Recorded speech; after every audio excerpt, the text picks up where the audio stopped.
So with Lullaby, we always used to have the latest, greatest cars, and we had this white Aventador Lamborghini Coupe.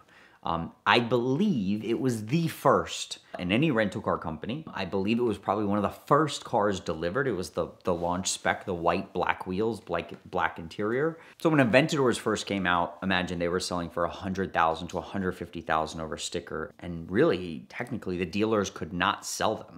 They couldn't sell them for up to 6 months. So we had to go through a lot of weird things, through a Ferrari dealer, through another dealer to actually get the car.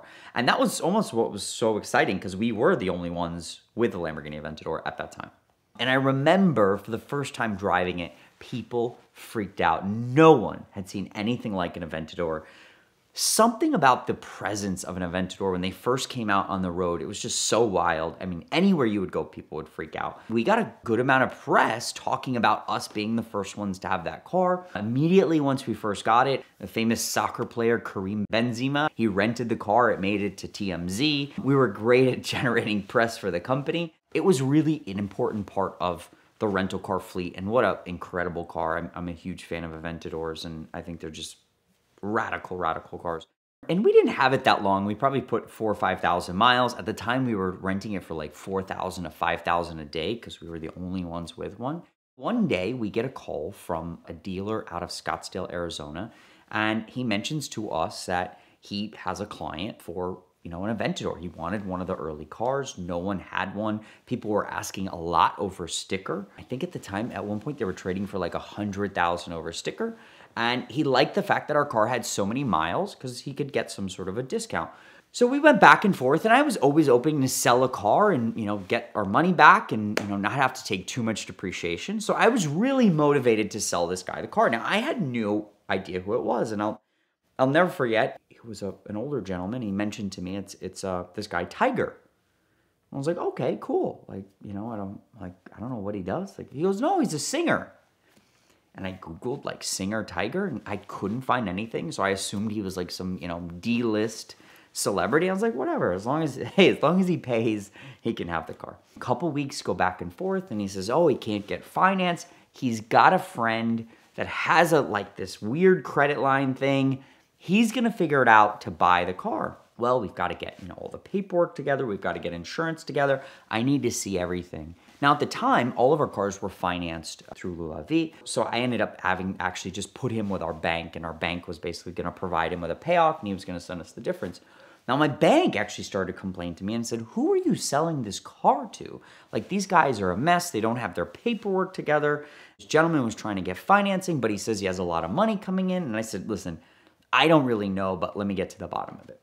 So after a little digging, and I tried talking to the dealer a little more, and I said, can you send me a little bit more about this guy? Ends up, it was the one and only rapper Tyga. Not Tiger, Tyga. Now, if you don't know who Tyga is, I believe he has fathered a child with one of the Kardashians. I think that's sort of, more pop culture. He's what he's known for, but he's known for a ton of, hip-hop songs and things like that. I actually found out, years after, but Tyga's a huge exotic car aficionado. He actually owned a Veyron, a high mileage Veyron that was wrapped gold for some period of time, and actually a bank was actually trying to sell it to Ed. I'm sure they were maybe he was upside down in it, and he had a LaFerrari for a little bit. I believe it was one of the highest mileage LaFerraris around. He was trying to sell that. I think at one point it was in Miami, and he was driving around in that. But anyways, going back to the story, he apparently was trying to get financed on this car, and was working through this weird bank, and finally, the car gets paid off. I was like, wow, that's amazing. We get our balance. Now, in the process, my bank is calling me, and they're like, hey, we don't have insurance from this guy. We don't have anything yet. We don't even think he has insurance on the car. At the same time, literally within minutes later, the dealer's calling me, hey, we need the car in Las Vegas on the West Coast, in 24 hours. And I'm like, man, that's borderline impossible. Let me see what I can do. So I called the bank back and I said, listen, the car's, it's paid, right? And they said, yeah, it's paid. I said, okay, so you just try to gather your docs and figure it out and, whatever. I'm going to try to deliver the guy the car. They find some guy, some hotshot truck that's probably going to drive all night long illegally, and they end up picking up the car. It was within hours, they pick up the car. And so at this point, I'm like, wow, that's pretty cool. We sold a, Lamborghini Aventador, a Tyga, and I'm thinking of the press spin, and I'm like, wow, I'm going to figure out something. Maybe I call someone I know at TMZ, or maybe I, you know, something. We got to have something cool here. And I think the weekend goes by, and Monday morning I wake up, and front page of TMZ and a few other news sites is that Tyga is driven off a cliff with a white Aventador. And I realized that it was our former Aventador, and I was like, oh my god, like he was definitely in quite the rush to get the car there. And apparently the issue that he ended up having, and we actually got further involved with this, was he rushed. He didn't get any tags or anything like that. So once he drove off-road, apparently the car was impounded. The car was seized because it had no license plate. So apparently, I believe he was driving it around maybe without insurance, but definitely without a license plate. It was not registered yet. I guess his bank hadn't finalized that side of the story. So ends up, we got called because we were the last registered owners of the car to actually get the car released. So we had to send him some paperwork to get the car released, basically make sure we were totally not liable for anything that would have happened to anyone in the car. Luckily, no one got hurt, but it was definitely interesting to wake up to. And definitely another interesting story from the insane days of Lullaby. When you get a ticket, it might look something like this, but the first thing that you need to do is take a picture of that ticket and send it to 305-305.